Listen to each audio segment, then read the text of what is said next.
नमस्कार पत्रकार बंधू आणि भगिनींनो, आपल्याला सगळ्यांना कल्पना आहे की मागच्या 30 वर्षापासून ज्या 33% महिला आरक्षणाच्या बिलाची आम्ही वाट बघत होतो, ते बिल काँग्रेसकडून आणि विरोधकांकडून पाडलं गेलं। राज्यामधलं जर तुम्ही म्हणाल तर त्यामध्ये सहभागी होते उबाठा, ठाकरेंचा शिवसेनेचा गट, त्याचबरोबरीने शरद पवारांची राष्ट्रवादी, हेही त्या विरोधामध्ये सामील होते। मला आश्चर्य वाटतं की महिला सक्षमीकरण आणि सशक्तीकरण याच्या नावावरती गप्पा मारणारे, शाहू फुले आंबेडकरांची विचारधारा सांगणारे आज खरोखरच या देशातल्या महिलांना त्यांचा हक्क आणि अधिकार द्यायची वेळ आली, त्यावेळेला मात्र त्यांनी हात आखडता घेतला। शाहू फुले आंबेडकरजी यांच्या विचारांना तिलांजली देण्याचं काम केलं।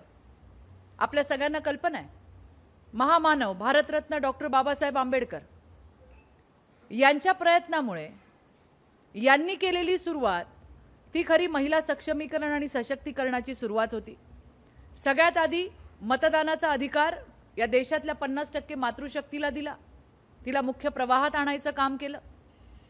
आणि त्यानंतर गेलं दशकभर या देशाचे लोकप्रिय आणि यशस्वी प्रधानमंत्री मोदीजी हे सतत महिलांच्या विषयांवरती त्यांना सक्षम सशक्त करण्यासाठी काम करत होते। आज त्याच्यावरती कळस म्हणजे 33% आरक्षण देशातल्या महिलांना मिळणार होतं।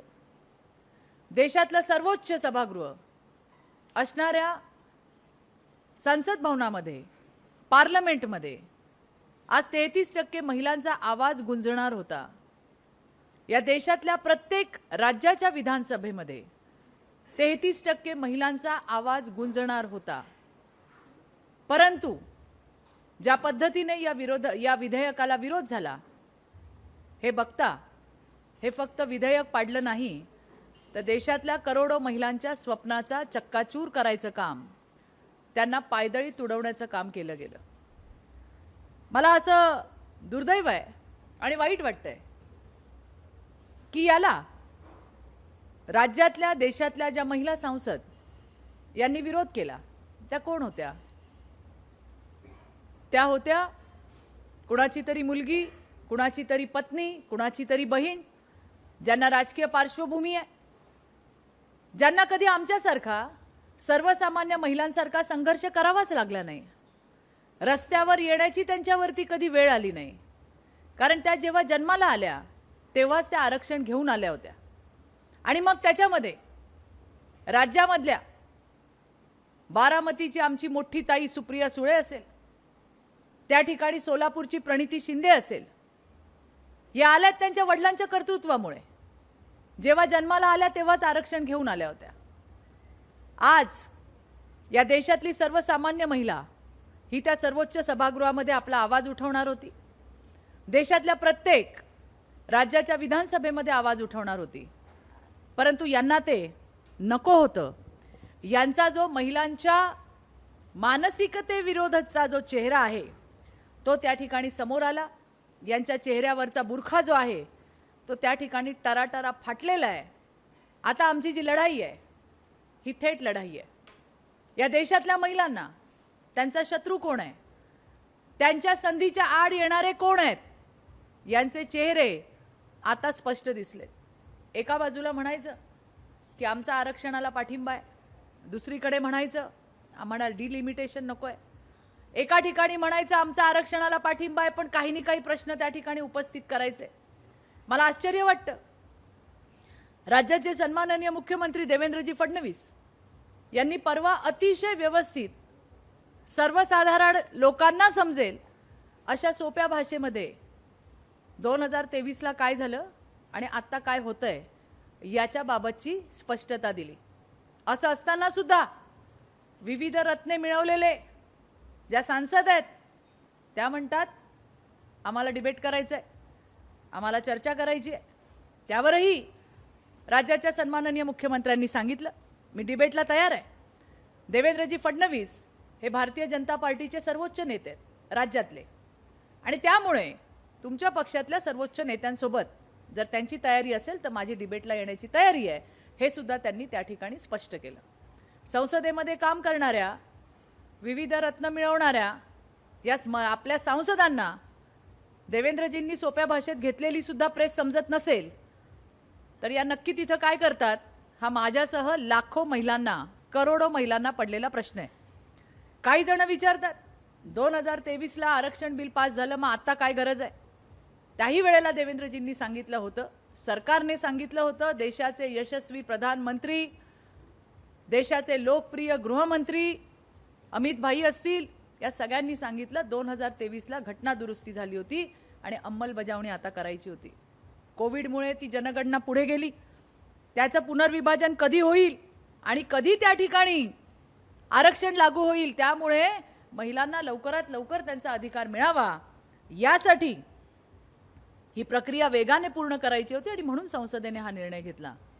परंतु काँग्रेस असेल आणि विरोधी पक्ष असतील, मग राज्यातला उबाटा असेल किंवा शरद पवारांची राष्ट्रवादी असेल, यांना मात्र जे सत्य आहे ते लोकांना सांगायचं नाही आहे, फक्त भ्रम पसरवायचा आहे, हे मला या ठिकाणी नमूद करायचं आहे. परवाच प्रेस बघितली, प्रियंका गांधींची याच विषयावरती होती आणि त्या म्हणाल्या की भाजप महिलांचा वापर करते. माझा निषेध आहे या वक्तव्याचा. मला प्रियंका गांधींना सांगायचं आहे की महिला काय वापराच्या वस्तू नाही आहेत, त्या तुमच्याकडे नक्की होत असेल, परंतु ही माती, ही जी धरती आहे, ही मा जिजाऊची आहे, या ठिकाणी अहिल्याईची आहे, क्रांतीज्योती सावित्री माईची आहे, रमाईची भीमाईची आहे.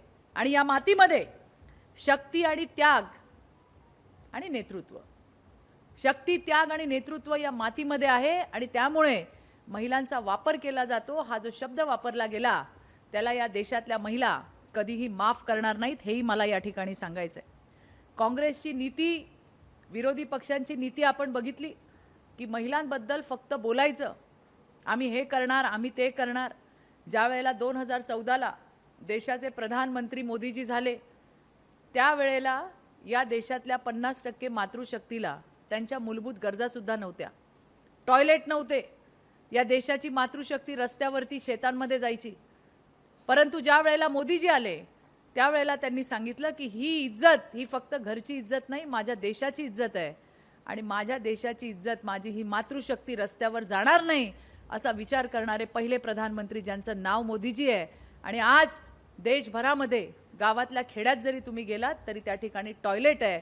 महिलांचा आत्मसन्मान वाढवण्याचं काम यांनी केलंय. मुलींचा जन्मदर कमी, बेटी बचाव बेटी पढाव सारखा एक उपक्रम त्यांनी त्या ठिकाणी राबवला. आज आपण बघितलं की मुलींच्या जन्मदरामध्ये सुद्धा वाढ आलेली आहे.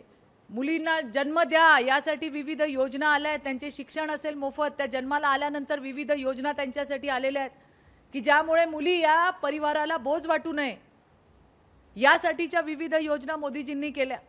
एवढंच नाही, PM मातृवंदन सारखी योजना कुपोषण घालवण्यासाठी, त्याचबरोबरीने मातेच्या पोषण आहारासाठी, अशा विविध योजना मला तुम्हाला सांगता येतील ज्या मोदीजींनी त्या ठिकाणी केल्या. त्यामुळे महिला सशक्तीकरण, महिला सक्षमीकरण हे फक्त भाषणांमध्ये नाही तर कृतीतून दाखवून द्यायचं काम केलंय.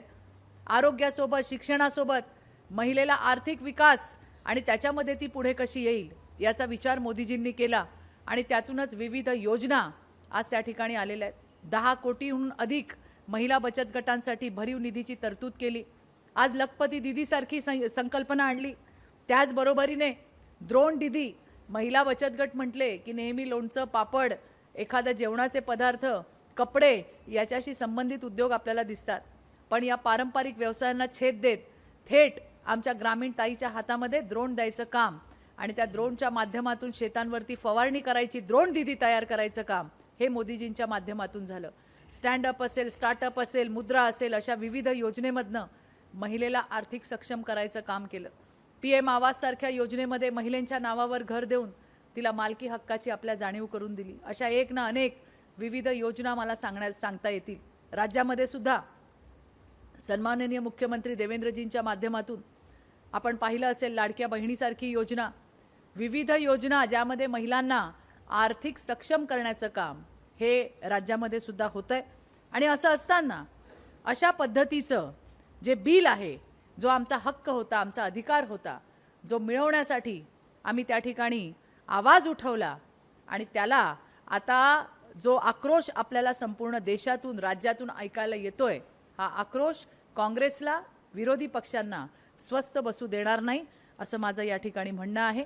आजही महिलांमध्ये प्रचंड आक्रोश आहे, विविध ठिकाणी मोर्चे निघतायत, काँग्रेसच्या विरोधात निघतायत, त्या ठिकाणी प्रश्न विचारले जात आहेत की जर 33% महिलांना आरक्षण मोदीजी देत आहेत तर तुमच्या पोटात का दुखतंय? आज आमच्या हातातोंडाशी आलेला घास हा हिसकावण्याचं पाप हे जर कोणी केलं असेल तर ते काँग्रेस आणि विरोधी पक्षांनी केलंय। याला या देशातली मातृशक्ती येणाऱ्या दिवसामध्ये नक्की उत्तर देईल हा मला विश्वास आहे। या संदर्भामध्ये काही प्रश्न असतील तर कृपया विचारा।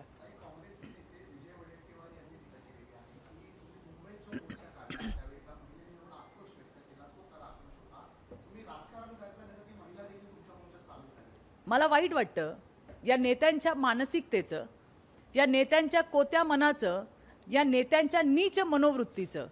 हजारो महिलांचा आवाज तुम्हाला ऐकायला आला नाही। तो आवाज होता त्यांचा हक्क मिळवण्याचा, त्यांचा अधिकार मिळवण्याचा, जो वडेट्टीवार तुम्ही आणि तुमच्या पक्षाने आणि तुमच्या सोबतच्या चेले चपाट्यांनी त्या ठिकाणी आम्हाला मिळू दिला नाही। एका बाईचा तुम्हाला आवाज ऐकायला आला, त्या बाईला जो त्रास झाला त्याच्यासाठी आम्ही माफी सुद्धा मागितली। याच्या आधी सुद्धा मुंबईमध्ये बरेच मोर्चे निघालेले आहेत। खरं तर ज्या पद्धतीने सांगितलं गेलं, आता माहिती येईल त्या किती तास उभ्या होत्या, किती तास तिकडे त्या वेटिंगला होत्या, ही सगळी माहिती येणारच आहे। पण मला एकच म्हणायचं आहे की तुमची मनोवृत्ती तुम्ही दाखवून दिलीत। एका बाईचा आवाज तुमच्या कानापर्यंत गेला, या देशातल्या लाखो महिलांचा आवाज तुमच्या कानापर्यंत नाही गेला। हे दुर्दैव आहे महाराष्ट्राचं असं म्हटलं तर ते चुकीचं ठरणार नाही। या प्रकरणामध्ये तिला त्रास झाला, तिच्यासाठी आमच्या मुंबईच्या महापौरांनी सुद्धा त्या ठिकाणी माफी मागितली। आमचे गिरीश भाऊ महाजन मंत्री त्या ठिकाणी बाईट देत होते याच विषयावरती, त्यावेळेला ती महिला येऊन तिथं बोलली। ती ज्या पद्धतीने बोलली, तिने रागामध्ये बाटल्या फेकून मारल्या, जे काही प्रकार झाले ते सगळ्यांनी बघितले। तिचा राग सुद्धा आम्ही समजू शकतो, परंतु आमचा अधिकार आणि आमचा हक्क हा सुद्धा त्याहून मोठा आहे असं मला त्या ठिकाणी आवर्जून या ठिकाणी सांगायचंय। रस्ता बंद होता, रोड डायव्हर्ट केलेले होते, त्याच्यामुळे प्रशासनाचं ते काम होतं की गाड्या त्या ठिकाणून वळवून दुसरी ठिकाणून घ्यायच्या, परंतु ते का केलं गेलं नाही किंवा कुणी हे केलंय या सगळ्या गोष्टी आपल्या समोर येतील। अर्थात अशा कितीही गोष्टी झाल्या आणि कितीही गोष्टींची चर्चा झाली तरी आमचं जे ध्येय आहे, आमचं जे मूळ उद्देश आहे, जो लाखो महिलांचा हक्क आणि अधिकाराचा आवाज आहे, त्यापासून आम्ही ढळणार नाही। तो आमचा आवाज दिवसेंदिवस बुलंद होत राहील।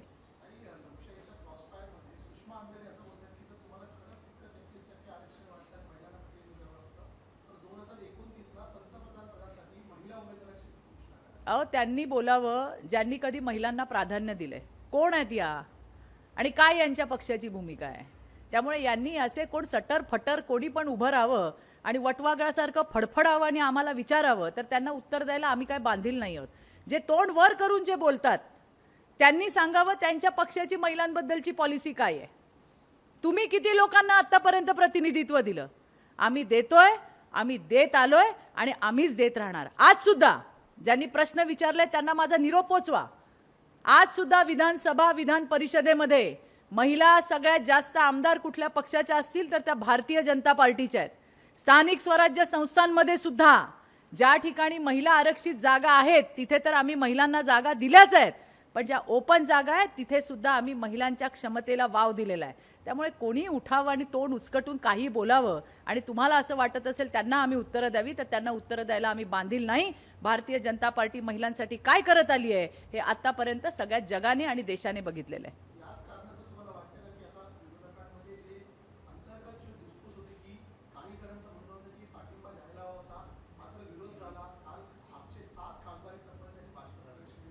बघा, मी तुम्हाला हे सांगते की यामध्ये विरोध करण्यासारखं काही नव्हतं। यांना सर्वसाधारण घरातल्या महिला मुली इथं आलेल्या नको आहेत, यांना यांचीच हेरारकी चालवायची आहे आणि त्यामुळे कुठे सर्वसाधारण राज्यातली कुठली सर्वसाधारण घरातली मुलगी येणार, सर्वोच्च सभागृहामध्ये बसणार, कुठे आपल्या राज्यांच्या विधानसभेमध्ये बसणार, यांना हे नको आहे। यांचे ढकोसले आहेत सगळे, जे दिसत आहेत ते बुरखे यांचे टराटरा फाटलेले आहेत। यांना फक्त यांच्या लेकी बाळी सुना याच याव्या, त्यांनीच राज्य करावं आणि याच्यासाठी हा सगळा आटापिटा चाललेला आहे। परंतु ज्या पद्धतीने मोदीजी सर्वसामान्य महिलेला केंद्रस्थानी ठेवून काम करतात, येणाऱ्या दिवसामध्ये मला विश्वास आहे, येणाऱ्या दिवसामध्ये सर्वोच्च सभागृहामध्ये सुद्धा 33% आरक्षण आम्हाला मिळेल आणि राज्यातल्या सगळ्या विधानसभांमध्ये सुद्धा तुम्हाला महिला प्रतिनिधित्व करताना दिसतील, ज्यांच्या मागे कुठलाही राजकारणाचा इतिहास भूगोल नाहीये.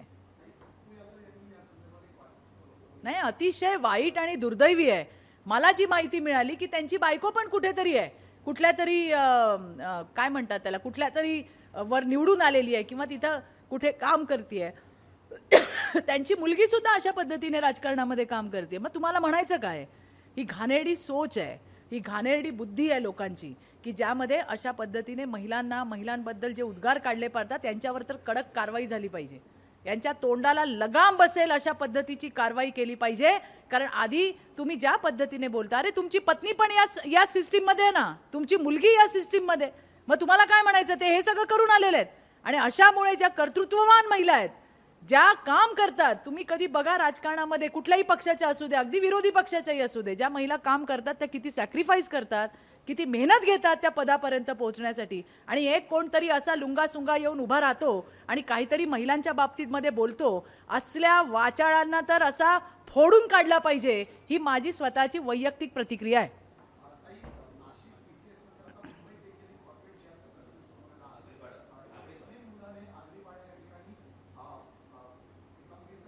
बघा, ही गोष्ट मला परवा माझ्या कानावर ही गोष्ट आली. मला या गोष्टीचं समाधान आहे. आता समाधान तुम्ही कुठल्या अर्थाने घ्याल त्यावर आहे.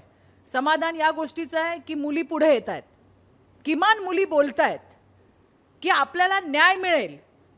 ह्यामुळे मुली पुढे येत आहेत. त्यांचा मुख्यमंत्र्यांवर विश्वास आहे, त्यांचा महायुतीच्या सरकारवर विश्वास आहे आणि म्हणून नाशिक नंतर मुंबईमध्ये सुद्धा असे प्रकार पुढे येत आहेत. आणि मला तुमच्या माध्यमातून, आजच्या या पत्रकार परिषदेच्या माध्यमातून राज्यातल्या तमाम मुलींना आणि महिलांना सांगायचं आहे, अशा पद्धतीने तुमचा त्रास होत असेल, तुम्हाला दबाव टाकण्यात येत असेल, कृपया पुढे या. पोलीस तुमच्यासाठी आहे, प्रशासन तुमच्यासाठी आहे. असल्या हरामखोरांना आम्ही सोडणार नाही. याही प्रकरणाची मला वाटतं आगरीपाडा पोलीस स्टेशन जे आहे ते चौकशी करतंय. येणाऱ्या दिवसात अजून सत्य बाहेर येईल. एवढंच नाही, ज्या 2-4 मुली पुढे आल्या आहेत, कदाचित हा आकडा भविष्यामध्ये वाढण्याची शक्यता नाकारता येत नाही. आणि त्यामुळेच हे नाशिक किंवा मुंबईपुरतंच हे मर्यादित आहे असं मला वाटत नाही. की ज्या पद्धतीने आपण या प्रकरणांची व्याप्ती बघतोय, हे राज्यभरामध्ये असू शकेल, हे देशभरामध्ये असू शकेल. महिलांनी पुढे यायला पाहिजे, निडरतेने पुढे यायला पाहिजे आणि आपल्याला जो होणारा त्रास आहे, आपल्याला जो त्रास देत आहेत, असल्या हरामखोरांचा पर्दाफाश करायचं काम हे महिला आणि मुलींनी पुढे येऊन करायला पाहिजे, असं मी आवाहनही आजच्या या पत्रकार परिषदेच्या माध्यमातून करते. नाही, मला वाटतं या विषयावरती आत्ताच मी आता येतानाच बघितलं की राज्याचे सन्माननीय मुख्यमंत्री देवेंद्रजी फडणवीस यांनी सविस्तर अशी प्रतिक्रिया दिलेली आहे. त्यामुळे या विषयावरती आमच्यासारख्यांनी काही बोलणं योग्य नाही.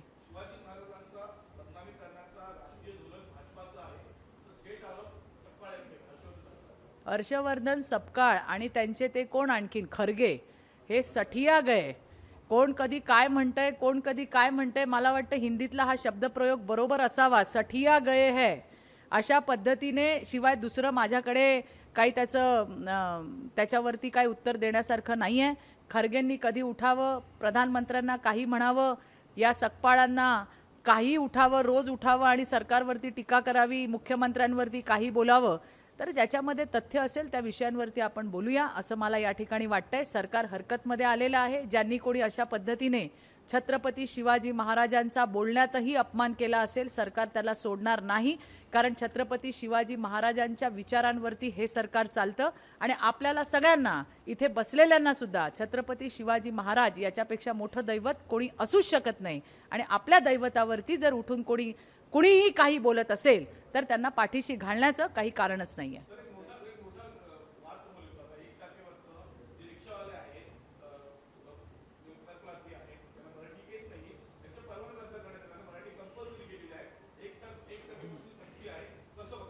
नाही, मी पण पाहतीये, मी पण आज ऐकलं की कोण काय बोलतंय. प्रत्येकाच्या आपल्या आपल्या भूमिका आहेत. मला वाटतं सरकार याच्यावरती योग्य तोडगा काढेल. परिवहन मंत्र्यांनी सुद्धा त्यांची भूमिका मांडलेली आहे. अर्थात येणाऱ्या दिवसामध्ये सरकार म्हणून काय भूमिका आहे ही सुद्धा भूमिका ही सरकारकडनं मांडली जाईल. सगळ्यांना योग्य न्याय मिळाला पाहिजे ही आपली भूमिका आहे. मराठी सगळ्यांना बोलता यायला हवं का? तर 100% यायला हवंय. ज्यांची बोलण्याची शिकण्याची तयारी असेल त्यांना शिकवलं गेलं पाहिजे असं माझं मत आहे. परंतु सरकारचं मत म्हणून जी काही सरकारची भूमिका असेल ती येणाऱ्या दिवसामध्ये आपल्या सगळ्यांच्या समोर येईल.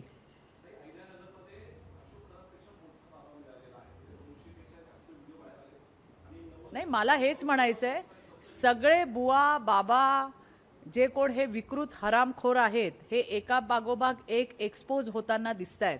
मी परवाच एक बातमी वाचली, कोणतरी एक बाबा होता, तो म्हणत होता कॅन्सर असा काय हातबीत करून काय करून तो कॅन्सरच्या गाठी वितळवतो. म्हणजे हे काय चाललंय? आणि मला आश्चर्य या गोष्टीचं वाटतंय की आपण का असल्या लोकांना बळी पडावं. मला जनतेलाही सांगायचं आहे, आपल्याकडे डॉक्टर आहे, मेडिकल सायन्स इतकं पुढं गेलंय. ज्या पद्धतीने या भोंदू बाबांची कारागिरी जी आहे ती समोर येते कामगिरी, की हे कसे लोकांना वेडे बनवतायत. त्यामुळे आपणही असल्या भोंदू बाबांकडे जाणं टाळलं पाहिजे. जशा जशा गोष्टी समोर येत आहेत त्यांची चौकशी केली जाईल, त्यांची छानबीन केली जाईल, त्यांच्यावरती कारवाई सुद्धा होईल. पण आपणही या राज्याचे नागरिक, माझे भाऊ आणि माझ्या बहिणी या राज्यातल्या, अरे आपण कधी सुधारणार आहोत? आपण किती दिवस असल्या भोंदू बाबांच्या मागे लागणार आहोत? या भोंदू बाबांच्या शॉर्टकटने कुणाला कधी काही मिळालेलं नाहीये. जे काय मिळालं ते तुमचं त्यांनी हडपून घेतलंय. हे त्या खरातच्या प्रकरणात आपण पाहिलंय की कशा जमिनी नावावर करून घेतल्या, गाड्या घेतल्या, घोड्या घेतल्या, घरं घेतली, दारं घेतली. अरे वेडे आहोत का आपण कुठे चाललोय याचा आपण सुद्धा प्रत्येकाने विचार करायला पाहिजे असं मला या ठिकाणी सांगायचंय.